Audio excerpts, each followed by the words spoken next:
Eu sou Yarla, do Celc News, e hoje vamos conversar com a psicóloga Paloma, e ela vai falar um pouco sobre a exposição de jovens e adolescentes nas redes sociais. Quais são os riscos das redes sociais para crianças e adolescentes?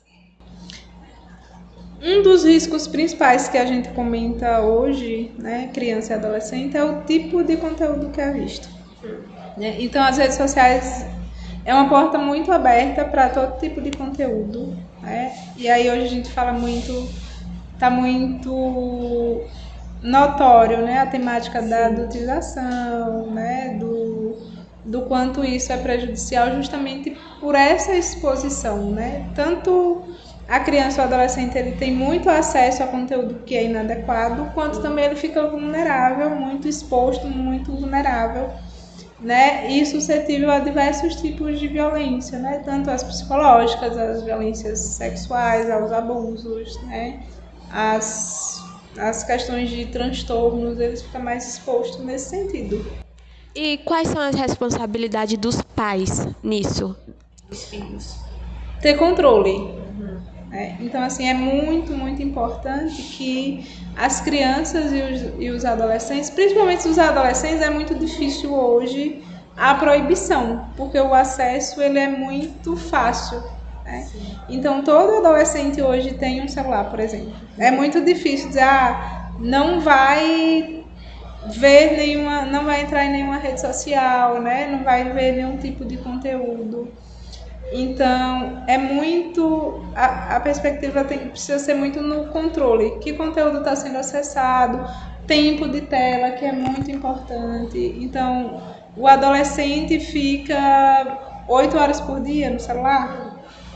E aí, com criança, esse cuidado ele precisa ser ainda mais redobrado, né? Porque a criança precisa ter o tempo de brincar, precisa ter o tempo de estudar, precisa ter o tempo de se comunicar, de criar. Então, assim, as crianças, elas aprendem a partir da brincadeira, a partir do lúdico. Então, se ela fica o tempo inteiro na tela, ela vai ter aí diversos aspectos prejudicados, né? Inclusive mobilidade, né? As crianças não correm mais, as crianças, sim, né? Então, elas precisam ter esse tempo de criação, de formação mais cognitiva mesmo, né? Eu crio, assim como de brincar, de se mexer, de se movimentar. Às vezes nós adultos acredita que criança fica entediada, né? Eu vou dar o celular porque a criança está entediada. Mas é nesse tédio que a criança cria, né?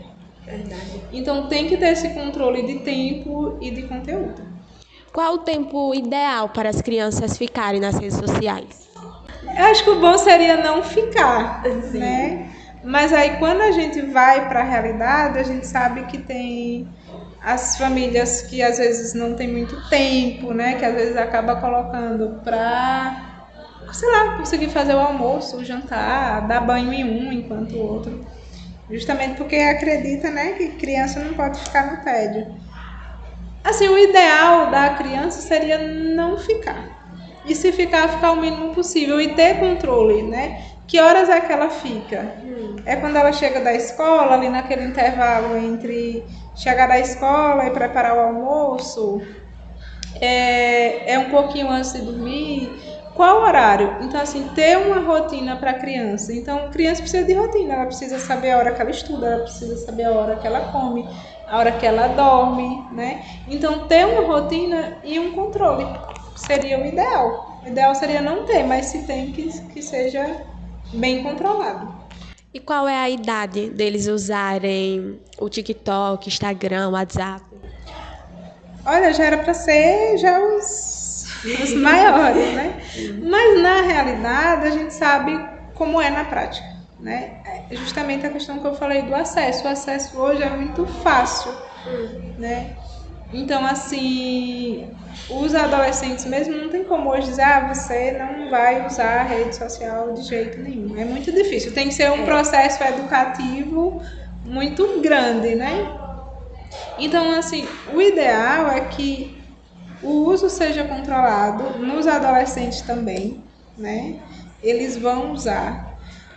Para a criança, a rede social é muito difícil, muito complicado, porque assim, é muita informação, é muito conteúdo inadequado, o ideal seria não ter. nos adolescentes ter o controle. Precisa melhorar o controle de tempo, principalmente de tempo, né? Porque aí a gente limita esse acesso muito irrestrito, né? O que a senhora acha sobre os jovens, eles terem aplicativos para conversar com adultos? Criminoso. Não é para acontecer. Porque esse tipo de aplicativo, ele expõe muito jovem, né? Então, assim, as redes sociais, Instagram, né, esse TikTok, ele expõe muito, né? Mas você ainda tem ali uma certa limitação. Você consegue controlar melhor, né? Mas esses aplicativos irrestritos, que você conversa, você não sabe quem é a cara da pessoa, você não sabe quem é, não tem filtro para o tipo de conteúdo, isso é muito prejudicial, né? Então, assim, tem a questão de exploração sexual, pedofilia, né? Tem diversas questões relacionadas a isso. Então, imagine, eu estou conversando, eu tenho 12 anos e eu estou conversando com uma pessoa que tem 40. Qual a necessidade disso? Onde que isso, de alguma forma, pode ser benéfico? Não é, né? Então, assim, não é para ter.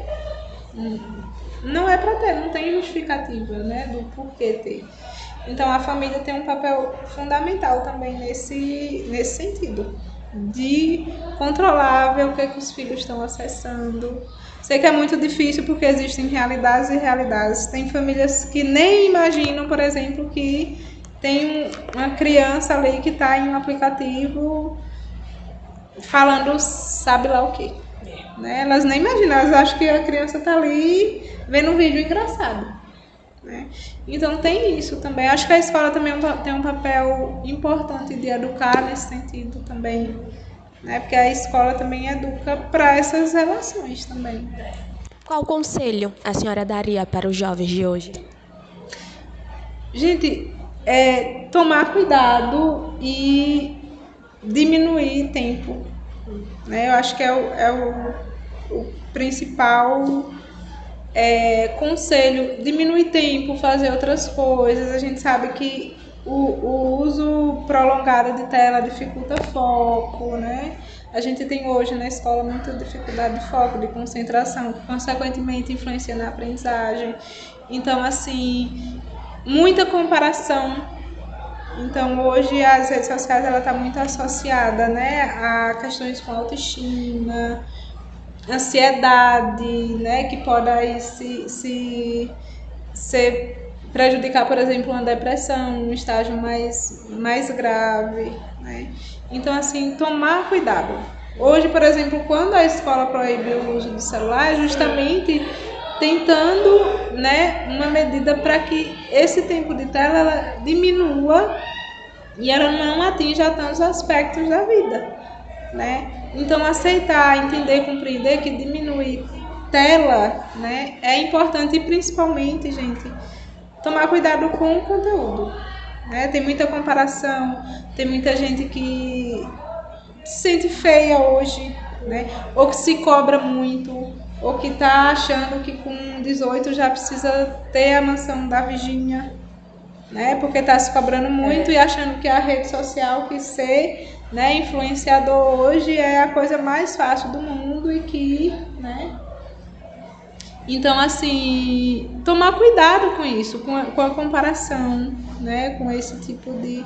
Porque isso prejudica, né? Prejudica a relação, né? Os jovens com os jovens, as crianças com as crianças. Então, quando a criança está muito focada nas redes ou mais adultizadas, né, tem isso. Então, eu não tenho mais interesse em brincar porque eu já estou preocupada em ganhar dinheiro. Sim. Né? Eu já não sou mais criança, eu já, né, já tenho essa responsabilidade. Então, assim, as responsabilidades, elas precisam ser coerentes com a fase de cada um. Então, qual é a responsabilidade principal de uma criança? É ir à escola e brincar. Né? Então, qual a necessidade dessa exposição nas redes? Não tem benefício. Né? O ideal seria a criança não ter, o adolescente ser o mais restrito possível, principalmente na questão de tempo de tela. Tá certo, muito obrigada. Por nada.